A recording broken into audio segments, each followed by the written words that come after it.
Son las 7 de la mañana, las 6 en Canarias. Matinal Cadena SER. Javier Liébana. ¿Qué tal? Buenos días. La leyenda blanca sigue en Europa. Ahí está Toni Kroos, la vuelve a poner Toni Kroos, remata Carvajal.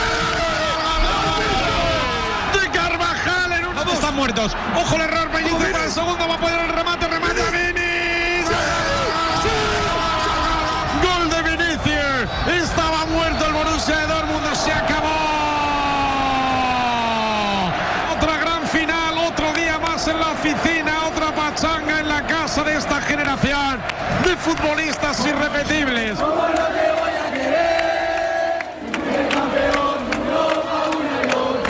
El Real Madrid ha conseguido esta noche su 15ª Champions, la octava en lo que va de siglo, y sigue agrandando su historia y su distancia con el resto de equipos en esta competición. Ha sido una noche larga, muy larga de celebración en Londres, donde se ha disputado esa final, y también en la capital española, donde miles y miles de personas han llenado las Cibeles. Esto después de un partido que el Borussia Dortmund empezó dominando, que no marcó cuando peor estaba el Madrid y que los blancos se acabaron llevando con 2 goles en el tramo final de la segunda parte. Nos vamos hasta Londres. Allí en Wembley ha estado Javier Herráez. Buenos días. Hola, ¿qué tal? Muy buenos días, Javier. El Madrid, otra vez campeón de Europa. Lo ha conseguido aquí en Wembley, en Londres. No fue fácil. Se presumía que un equipo alemán iba a pelear, iba a correr, y en la primera parte fue mejor que el equipo dirigido por Carlo Ancelotti, que ya suma 3 Champions con el Madrid y 2 con el Milán. El mejor del equipo blanco en la primera parte fue Thibaut Courtois, el mejor en la segunda parte, junto con Carvajal, fue Vinicius Junior. El Madrid consigue una nueva Champions aquí en Londres ante el Borussia Dortmund. Historia, como decimos, este Real Madrid de récord, e historia también lo que han logrado en concreto el entrenador y 4 jugadores blancos, entre ellos Toni Kroos, que se despide del madridismo por todo lo alto. Héctor González. ¿Qué tal, Liébana? Buenos días. Carlo Ancelotti sigue agrandando su leyenda como el entrenador con más Copas de Europa en la historia, con 5 ya en su haber. A sus 64 años, Ancelotti, con contrato en el Madrid hasta 2026, ha vuelto a firmar otro doblete Liga y Champions, al igual que en 2022. El técnico italiano en la SER. Sí, este club parece no tener sitio. Es algo increíble, impensable, pero estamos aquí y lo disfrutamos. Sí. Además, un récord que hace años parecía inalcanzable, el de las 6 Copas de Europa de Paco Gento, ya está igualado por Toni Kroos, que anoche jugó su último partido en el fútbol de clubes, Nacho Fernández, que alzó su primera Champions como capitán blanco, Dani Carvajal, que abrió el marcador, y Luka Modric, que confirmó en Carrusel que seguirá una temporada más. Vais a saber algo muy pronto. Madrid para mí es club de mi vida, me siento en casa. Ha dicho muchas veces que me gustaría retirarme a Real Madrid, que sería mi sueño y ojalá eso pase. Mención especial también, aunque en cuanto a precocidad se refiere, para Vinicius Junior. El brasileño se convirtió anoche en el jugador más joven de la historia en marcar gol en 2 finales de Champions. Y después del título, la fiesta. ¿Cómo va a ser este domingo para los campeones? Antón Meana, buenos días. ¿Qué tal? La celebración es la habitual en el Real Madrid. A partir de las 6 de la tarde el equipo va a visitar la Catedral de la Almudena. Después irán en autobús descapotable hasta la sede de la Comunidad en la Puerta del Sol, para después desplazarse al Ayuntamiento. Continuarán en Cibeles y a eso de las 9:30, 10 menos cuarto, el fin de fiesta en el Estadio Santiago Bernabéu. El lunes la plantilla comienza o bien vacaciones o bien los partidos con las diferentes selecciones, y faltan por cerrar 2 temas: la renovación de Modric y posiblemente la marcha de Nacho, que ha levantado hoy la Copa de Europa como capitán y va a dejar el club en los próximos días. Gracias, Antón. Todo esto y mucho más se lo vamos a contar a partir de las 5 de la tarde en el Carrusel Deportivo de la cadena SER.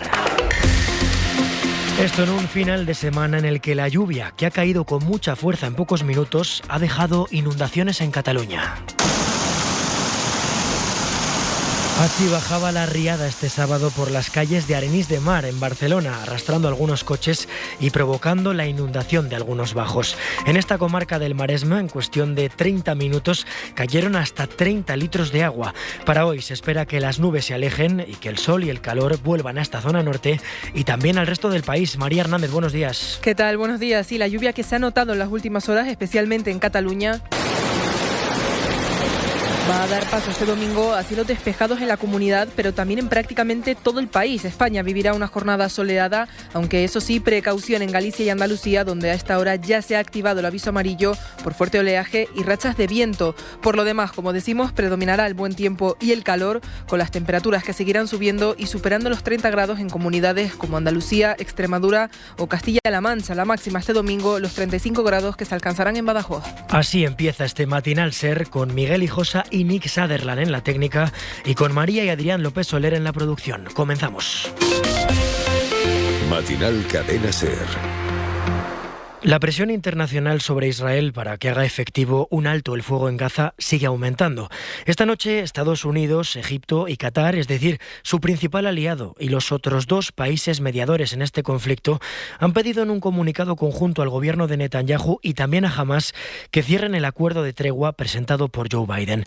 De momento, Israel insiste en que no va a parar hasta que acabe con Hamás dentro de la franja, pero esta noche uno de los miembros más destacados del gabinete de guerra israelí, Benny Gantz, ha pedido una reunión de gobierno lo antes posible para discutirlo y ha dicho que están comprometidos a seguir promoviendo un acuerdo para recuperar a los rehenes. Adrián del Pozo, buenos días. ¿Qué tal, Ivana? Buenos días. El panorama internacional se volca en apoyar esta propuesta de tregua. En las últimas horas, la Unión Europea, Francia o Reino Unido, que esta madrugada ha dicho que se compromete a inundar Gaza con mucha más ayuda si jamás acepta, se han pronunciado sobre esto.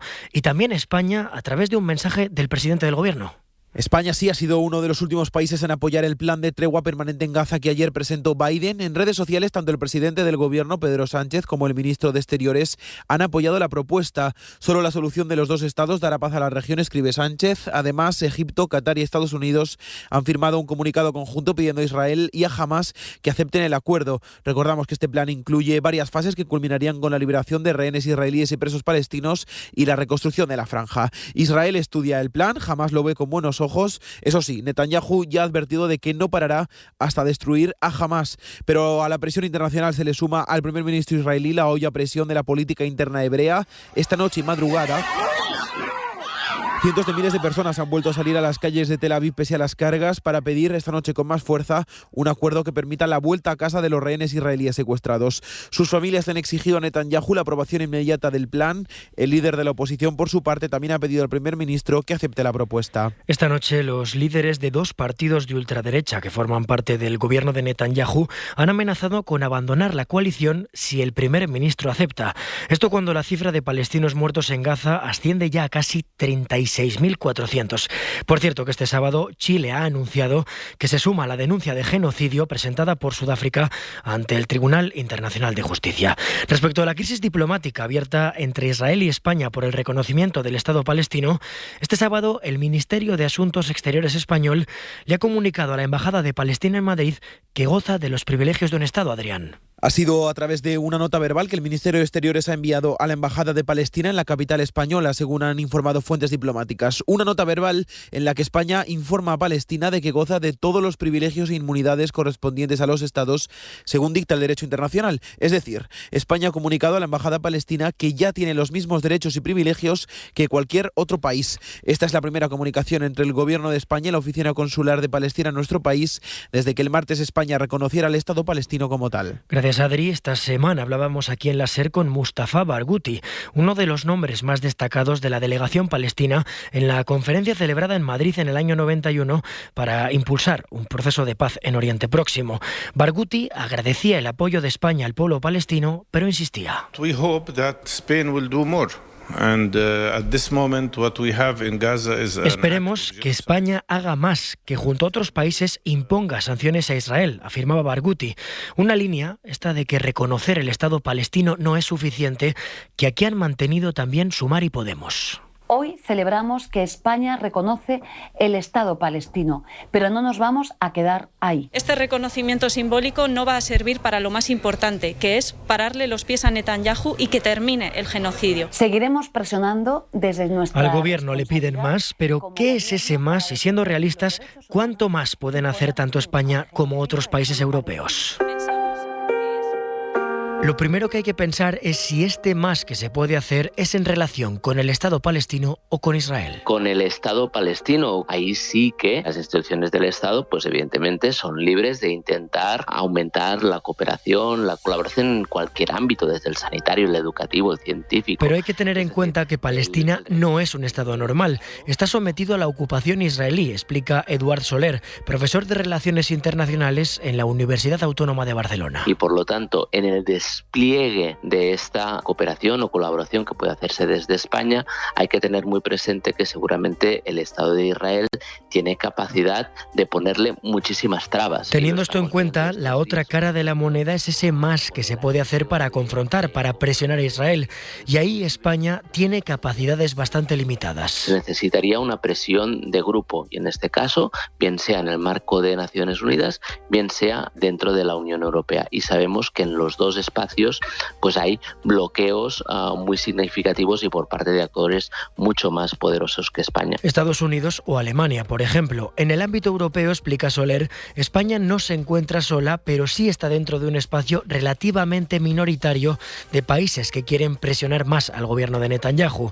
Y en política exterior, las decisiones se toman por consenso. Si quieres hacer algo distinto de lo que ya viene haciéndose, tiene que conseguirse un consenso. Y este consenso es claramente imposible en estos momentos en que vemos, por ejemplo, la posición alemana, ¿no? Un país con un peso muy importante, pues claramente sería muy imposible, yo diría imposible, que pudieran prosperar, yo sé, por ejemplo, la introducción de sanciones. Por tanto, comenta el experto, la única vía es hacer más cosas como país, por cuenta propia, pudiéndonos apoyar en otros estados europeos, como ahora con Irlanda o Noruega. Entre las opciones factibles, aprovechar este reconocimiento para reforzar la cooperación con las instituciones palestinas o no amedrentarse ante las amenazas que puedan llegar por parte de Israel. Y intentar, ¿no?, buscar, anticipar planes de contingencia también sobre cómo se asumirán los riesgos que pueda tener ese deterioro de las relaciones bilaterales y cómo conseguir que España se encuentre lo más acompañada en estas circunstancias que, como digo, son arriesgadas. Una parte de la sociedad española, asociaciones palestinas y partidos políticos piden el embargo de armas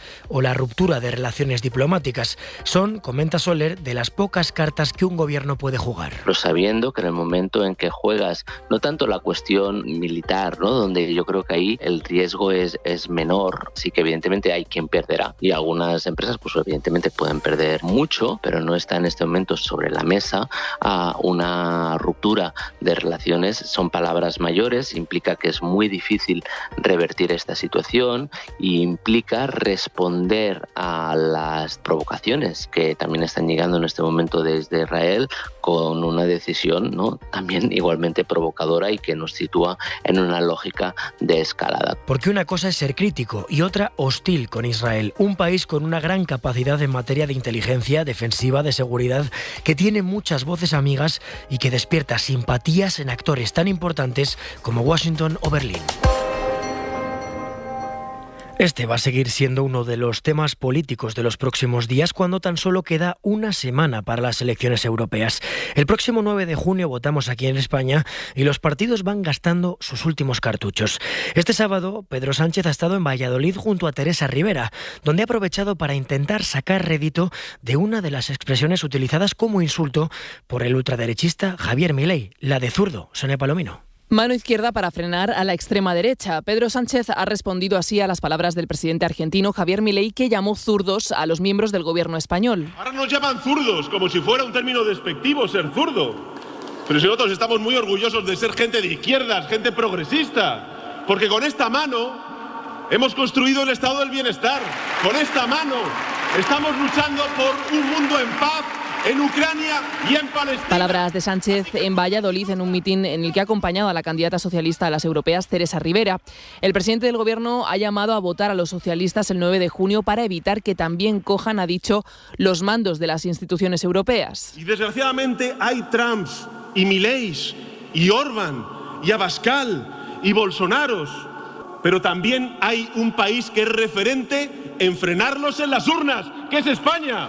Y lo vamos a volver a hacer.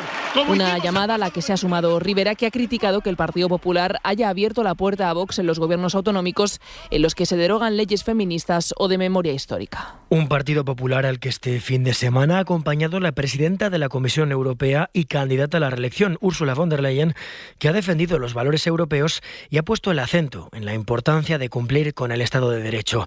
Von der Leyen ha acompañado a Alberto Núñez Feijóo y a Dolors Montserrat en Santiago, donde el líder popular ha seguido presionando al gobierno y señalando a Sánchez por la amnistía. Lara Salgado. El líder del Partido Popular ha sido muy crítico con Pedro Sánchez y con la aprobación de la ley de amnistía, que ha vuelto a calificar como una gran estafa electoral.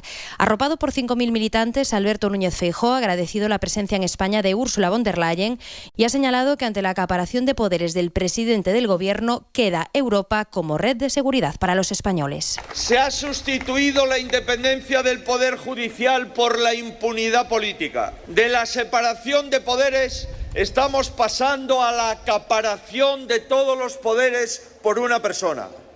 Y se ha herido nuestra democracia. Por su parte, Ursula von der Leyen ha indicado que Europa debe proteger a los ciudadanos de cualquier amenaza. There are concerns in Europe about the rule of law. Let me be very clear. Sin alusiones expresas a la amnistía, ha reconocido cierta preocupación por el Estado de Derecho. Sostiene la líder de los conservadores europeos que Europa será la guardiana de sus valores mientras insta a los países miembros a cumplir con la legalidad. El PSOE recurre a una palabra de Milei, el PP apunta a los pactos con los independentistas y Sumar apuesta por confrontar con la derecha y la extrema derecha con un lema directo y escatológico, a partes iguales. Yolanda Díaz ha estado este sábado en Getafe junto con Estrella Ganán y siguiendo este acto ha estado Ana Fernández Vila. Buenos días. ¿Qué tal? Buenos días. Sí, Yolanda Díaz se lanza contra Feijóo en el Ecuador de la campaña. Ayer en el mitin central de Sumar en Getafe, en el Cinturón Rojo de Madrid, la vicepresidenta acusó al líder del PP de ser un mentiroso compulsivo y llamó a la izquierda a movilizarse para pararle los pies a la derecha y a la ultraderecha al grito de "a la mierda". ¡Sí, a la mierda! ¡Que ya está bien! ¡Que basta de mentiras! Algo clave, señor Feijóo. España no es suya. Precisamente en ese momento, Sumar desplegaba en la Gran Vía madrileña una gran pancarta con el lema "Mándales a la mierda, vota Sumar" el 9 de junio. Y ya por la tarde, desde Córdoba, aviso de Díaz al PSOE. No se puede ser zurdo y querer bajar los impuestos a las eléctricas. Señora Teresa Rivera, no se puede ser zurdo intentando hacer muchas de las medidas que hacemos y que nos paralizan permanentemente. La vicepresidenta también aprovechó para pedir un impuesto para las grandes distribuidoras. Mañana, a partir de las 10:30 de la mañana, 9:30 en Canarias, debate central de candidatos a las europeas aquí en la SER, moderado por Ángeles Barceló y Carlos de Vega. Lo podrán seguir también a través de la web de la SER, El País y el Huffington Post. Hoy se cumplen 10 años desde que el rey emérito Juan Carlos I anunció que dejaba el trono en favor de su hijo Felipe VI. Precisamente, el rey ha estado este sábado en El Salvador en la toma de posesión de Nayib Bukele como presidente del país durante otros 5 años más. Así que les pido a todos que levanten su mano. ¡Juramos! Allí Felipe VI ha coincidido con Milei, al que ha saludado desde lejos después de que el presidente argentino viniese a España, pero no solicitase una audiencia con él. Todo esto en una toma de posesión en la que Bukele ha exhibido músculo. Informa para la SER Asier Vera. Buenos días. Buenos días. Nayib Bukele asumió este sábado su segundo mandato en El Salvador tras arrasar en las elecciones del pasado 4 de febrero. Juró su cargo ante la presencia del rey Felipe VI y ofreció un discurso ante miles de personas en el que destacó que en su primera legislatura libró al país del cáncer de las pandillas. Bukele recalcó que gracias a su plan de control territorial y al régimen de excepción en vigor desde marzo de 2022, ha convertido El Salvador en el país más seguro de todo el hemisferio occidental. Sin embargo, reconoció que su país sigue enfermo, por lo que se comprometió a enfocarse de lleno en los problemas importantes, empezando por la economía. No obstante, avisó que al igual que sucedió con la guerra contra las pandillas, tal vez haya que tomar medicina amarga para sanar la situación económica. Por ello, pidió al pueblo salvadoreño que defienda sin titubeos cada una de las decisiones que tome el gobierno dirigidas a crear un país próspero. Llegó incluso a invitar a las miles de personas que escuchaban su discurso a levantar su mano para jurar que van a seguir al pie de la letra y sin quejarse cada una de las medidas económicas que va a tomar los próximos 5 años, sin concretar cuáles serán. Segundo mandato para Bukele en El Salvador y primero para una mujer en México a partir de este domingo.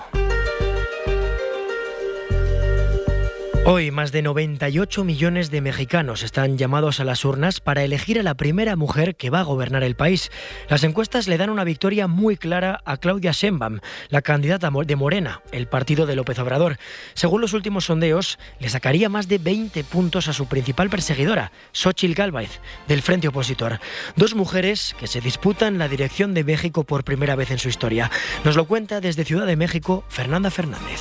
Fue en 1953 cuando las mexicanas obtuvimos por completo la categoría de ciudadanas con el derecho al voto. 70 años después, México podrá nombrar a una mujer como su presidenta. Y entender el recorrido de ambas candidatas alumbra cómo puede ser el del país durante los próximos 6 años. Claudia Sheinbaum nació en Ciudad de México. La doctora fue académica en energías renovables y entró en el 2000 a la política como secretaria de Medio Ambiente con López Obrador mientras era gobernador del entonces Distrito Federal. De familia judía y científica, se dirige de forma sosegada siempre que habla en público. Haremos un gobierno austero y nunca usaremos la fuerza del Estado para reprimir al pueblo. Xóchitl Gálvez nació en Hidalgo, en el centro del país. Ingeniera en computación, pronto se hizo empresaria. Dirigió la Comisión para los Pueblos Indígenas durante el sexenio de Vicente Fox y trabajó como senadora hasta que la coalición del PAN, PRI y PRD la eligió como candidata de la oposición. De orígenes humildes, se reivindica católica y es cercana e improvisada al hablar. Ambas candidatas comparten la promesa de programas sociales, fortalecer a las empresas, mejorar el sistema de salud, becas universales y gobernar con justicia para todos, les voten o no. Pero sus últimos mensajes distaron mucho. Mientras Gálvez cerró así: ¡salgan a votar todos! ¡Tengan la certeza! ¡Dios está con nosotros! Sheinbaum habló, más que como una candidata, como una presidenta electa. Por primera vez en 200 años de la República, llegaremos las mujeres a la más alta distinción que pueda darnos nuestro pueblo, la presidencia de México.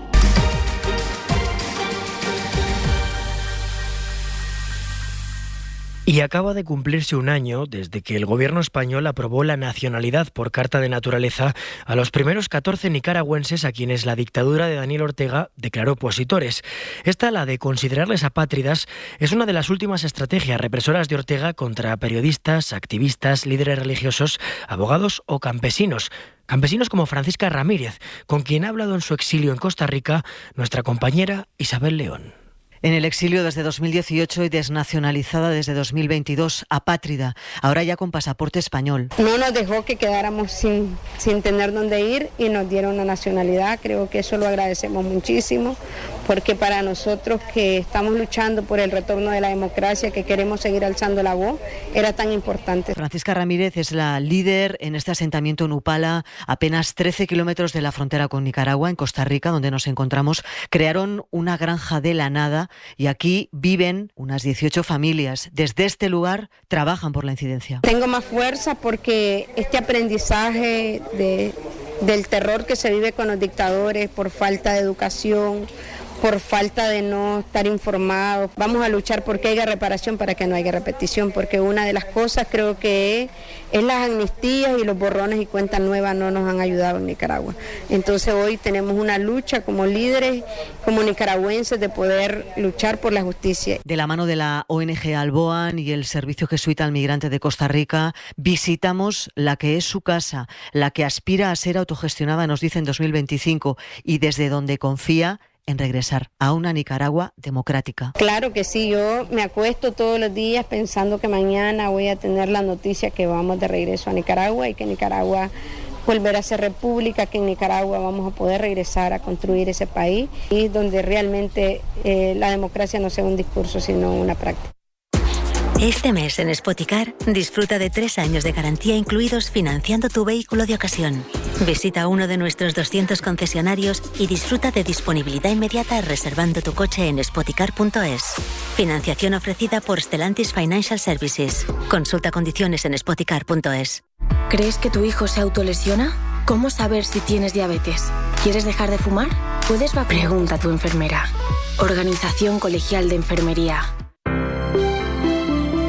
Buenos días. En el sorteo del sueldazo del fin de semana celebrado ayer, el número premiado con 5.000 euros al mes durante 20 años y 300.000 euros al contado ha sido 58.019. Serie 40. Asimismo, otros 4 números y series han obtenido cada uno de ellos un sueldazo de 2.000 euros al mes durante 10 años. Puedes consultarlos en juegos11.es. Hoy tienes una nueva oportunidad con el sueldazo del fin de semana. Disfruta del día. Y ya sabes, a todos los que jugáis a la 11, bien jugado. Con la app de la cadena SER puedes escuchar Radio Murcia aunque estés en Algeciras y Radio Algeciras estando en Valladolid. La emisora que quieras. Murcia. Donde quieras. Donde quieras. App de la cadena SER. Adaptada a ti. Matinal Cadena SER. Javier Liébana. Este sábado se han vuelto a concentrar en Algeciras los trabajadores de la fábrica de Acerinox, una importante factoría que produce y exporta acero inoxidable.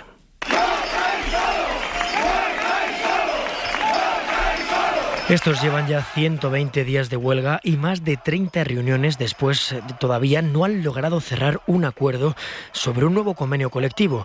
En total, más de 2.000 familias están implicadas. SER Málaga, Ana Tere Vázquez. La plantilla de Acerinox, casi 2.000 trabajadores, reclama a la empresa tras 119 días de huelga que recapacite. Denuncian las presiones que están sufriendo con continuas amenazas de despido. José Antonio Gómez, presidente del comité. Hemos estado negociando con una pistola en la cabeza. Exigen que sus subidas salariales sean reguladas por el IPC y rechazan los planes de disponibilidad y flexibilidad que plantea una multinacional que entiende pérdidas en esta histórica fábrica de acero inoxidable de Cádiz, algo que rechazan tajantemente sus operarios que retoman este lunes las negociaciones con la compañía.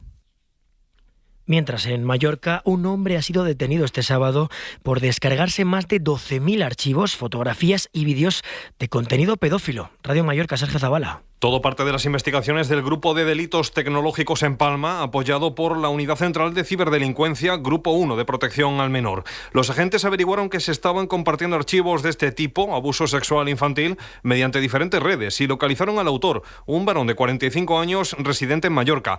Previa autorización judicial, se entró en la vivienda para registrarla y en la misma pudieron comprobar que un ordenador de sobremesa contenía más de 12.400 archivos de material pedófilo, entre fotos y vídeos, por lo que se procedió a su arresto por un delito de corrupción de menores y tenencia y distribución de este contenido. El año pasado ardieron en España 90.000 hectáreas en los 8.000 incendios que se produjeron en nuestro país. Son menos fuegos que otros años, pero más virulentos. Este sábado ha arrancado el verano meteorológico y con él la campaña antiincendios que el Gobierno ha adelantado 15 días. Una decisión que toma España por la sequía y por las altas temperaturas. Según los datos recabados por las emisoras de la SER, un total de 40.000 personas van a participar en los distintos operativos que se organicen ante posibles incendios, informa Almudena Lopesino. Se adelanta el inicio de la campaña 2 semanas y es el segundo año consecutivo que el Gobierno lo hace. Las causas son las elevadas temperaturas de los últimos días y la sequía prolongada que sufre España, especialmente el arco mediterráneo. Carlos Madrigal es ingeniero forestal. En cuanto de verdad acabe la primavera, en los primeros calores del verano, pues toda esa zona empieza a sufrir de incendios muy constantes. El Ejecutivo ha comunicado a las comunidades este adelanto, puesto que son ellas las que tienen la competencia en materia antiincendios. El dispositivo estatal incluye flota de hidroaviones, brigadas forestales y la UME, la Unidad Militar de Emergencias. Casi 40.000 personas están preparadas para luchar contra el fuego este verano. Y la sonda china Chang ha conseguido esta madrugada alunizar con éxito en la cara oculta de la Luna. Allí su función va a ser la de recolectar muestras de esta zona lunar casi inexplorada, algo que hasta ahora no se ha hecho.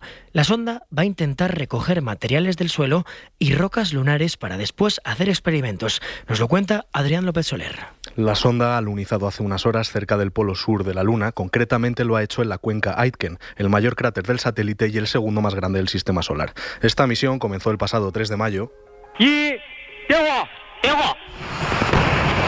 el lanzamiento del cohete portador de la sonda y se espera que dure un total de 53 días. Ahora, ya en la Luna y durante las próximas 48 horas, la Chang 6 recogerá material tanto de la superficie como de capas inferiores del suelo lunar. Esto es capaz de hacerlo gracias a que está equipada con un brazo robótico y un taladro perforador. Se espera que con este material recogido en la cara oculta de la Luna se pueda comprender mejor cómo fue la formación del satélite. Esta misión es un paso más en el programa espacial chino que durante la presidencia de Xi Jinping ha recibido un gran impulso.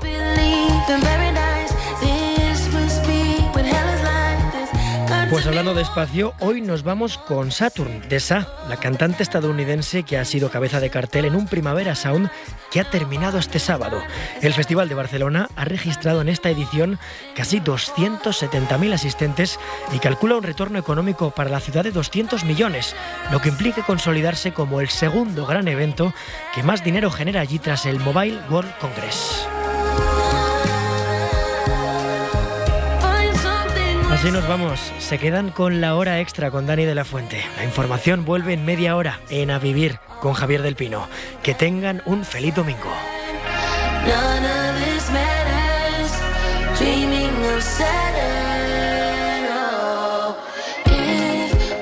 Matinal Cadena Ser. Javier Liébana.